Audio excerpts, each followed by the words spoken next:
Sweet potato ಮತ್ತು flax seed ಹಾಕಿ ಮಾಡಿದ ರುಚಿಯಾದ ಮೃದುವಾದ ಚಪಾತಿ ರೆಸಿಪಿ ಇವತ್ತಿನದು. ನಮಸ್ತೆ ಫ್ರೆಂಡ್ಸ್, ಗುಡ್ ಫುಡ್ ಲ್ಯಾಂಡ್ ಚಾನಲ್ಗೆ ನಿಮಗೆಲ್ಲರಿಗೂ ಸ್ವಾಗತ. ನೋಡಿ, ಈಗ ನಾನೊಂದು ಹದವಾದ ಗೆಣಸನ್ನು ತೆಗೆದುಕೊಂಡಿದ್ದೇನೆ. ಚೆನ್ನಾಗಿ ತೊಳೆದು ಈಗ ಕುಕ್ಕರಲ್ಲಿ 3 ವಿಜಿಲ್ ಹಾಕ್ತಾ ಇದ್ದೇನೆ. ಅದಕ್ಕೆ ನೋಡಿ 3 ವಿಜಿಲ್ ಹಾಕಿ ನಂತರ ಚೆನ್ನಾಗಿ ಬೆಂದಿದೆ ಇದು. ಇದರ ಈಗ ಸಿಪ್ಪೆ ಎಲ್ಲ ತೆಗೆಯುವ.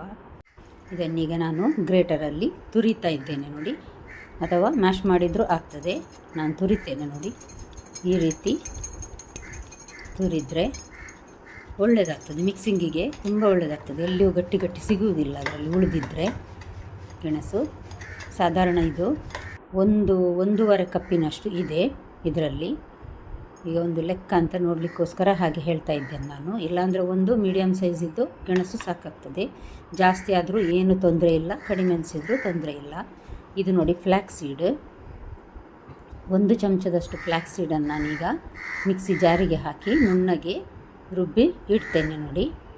ಇದು ಗೋಧಿ ಹಿಟ್ಟಲ್ಲಿ ನಾವೀಗ ಅಂಟು ಮಾಡುವಾಗ ಇದನ್ನು ಹಾಕುವ. ನಾವು 3 ಕಪ್ಪಿನಷ್ಟು ಗೋಧಿ ಹಿಟ್ಟು, ಮೈದಾದಲ್ಲಿ ಸಹ ಮಾಡ್ಬೋದು, ನಾನು ಗೋಧಿ ಹಿಟ್ಟೆ ಹಾಕ್ತಾ ಇದ್ದೇನೆ. ಸರಿಯಾಗಿ 3 ಕಪ್ ತೆಗೆದುಕೊಂಡಿದ್ದೇನೆ ನಾನು. ಈಗ ನೋಡಿ, ರುಚಿಗೆ ತಕ್ಕಷ್ಟು ಉಪ್ಪು ಸಣ್ಣ ಚಮಚದಲ್ಲಿ ಸ್ವಲ್ಪ ಹಾಕಿದ್ದೇನೆ ನಾನು. 1 ಚಮಚದಷ್ಟು ಫ್ಲ್ಯಾಕ್ಸ್ ಸೀಡ್ ಹಾಕ್ತಾ ಇದ್ದೇನೆ, ಸಣ್ಣ ಚಮಚ.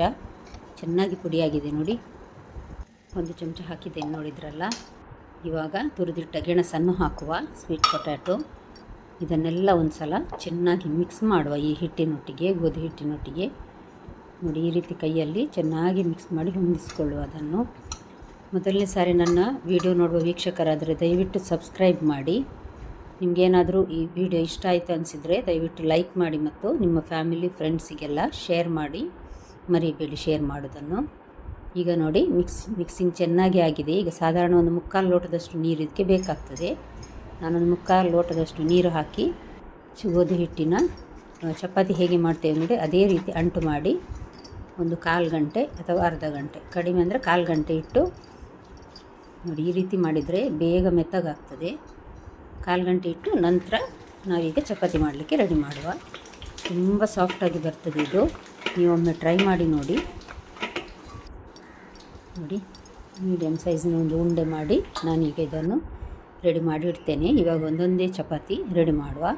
ನಾನು ಇದಕ್ಕೆ ಹಾಕಲಿಕ್ಕೆ ತುಪ್ಪ ತೆಗೆದಿದ್ದೇನೆ, ಅದನ್ನೀಗ ನೀರಾಗಲಿಕ್ಕೆ ಅಂತ ಇಟ್ಟಿದ್ದೇನೆ ನಾನು. ಕಾವಲಿಯನ್ನು ಇಟ್ಟಿದ್ದೇನೆ ನಾನೀಗ. ಈಗ ನೋಡಿ, ಇದು ಪಕ್ಕನೇ ನನಗೆ ಅದೇ ಅಭ್ಯಾಸ. ಕಾವಲಿಯಲ್ಲಿ ಇಟ್ಟು ಚಪಾತಿ ಲಟ್ಟಿಸಿ ಆವಾಗಲೇ ಕಾಯಿಸಿ ತೆಗೆಯೋದು. ಸ್ವಲ್ಪ ದೊಡ್ಡದಾಗಿ ಲಟ್ಟಿಸಿ ಇದಕ್ಕೀಗ ನಾವು ತುಪ್ಪ ಹಾಕುವ. ನೋಡಿ, ನಾನೀಗ ತುಪ್ಪ ಹಾಕಿ ಇದನ್ನು ಸರಿ ಸ್ಪ್ರೆಡ್ ಮಾಡ್ತಾ ಇದ್ದೇನೆ. ಜಾಸ್ತಿ ಸಹ ಹಾಕ್ಬೋದು ಅಥವಾ ಕಡಿಮೆ ಸಹ ಹಾಕ್ಕೊಳ್ಬೋದು. ಇದಕ್ಕೆ ಸ್ವಲ್ಪ ಮೇಲ್ಗಡೆಯಿಂದ ತುಪ್ಪ ಅಥವಾ ಗೋಧಿ ಹಿಟ್ಟು ಹಾಕಿ ಈ ರೀತಿ ಫೋಲ್ಡ್ ಮಾಡಿ ನಾನು ಚೌಕ ಮಾಡಿದ್ದೇನೆ. ಯಾವ ಶೇಪ್ ಕೂಡ ಮಾಡ್ಬೋದು ಅಥವಾ ರೌಂಡಾಗಿ ಸಹ ಮಾಡ್ಬೋದು, ರೋಟಿ ಥರನೇ. ನೋಡಿ, ಯಾವುದೇ ಒಂದು ಕಷ್ಟ ಇಲ್ಲದೆ ಲಟ್ಟಿಸ್ಬೋದು.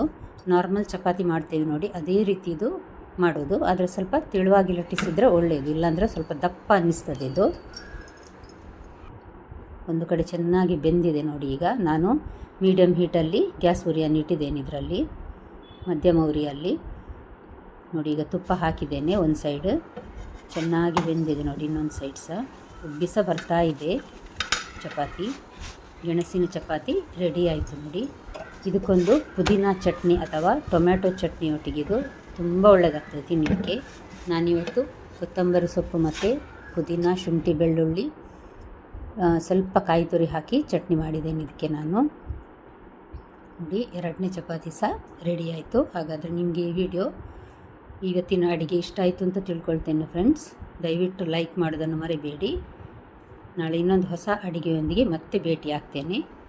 ನೋಡಿದ ಎಲ್ಲ ವೀಕ್ಷಕರಿಗೆ ಧನ್ಯವಾದ.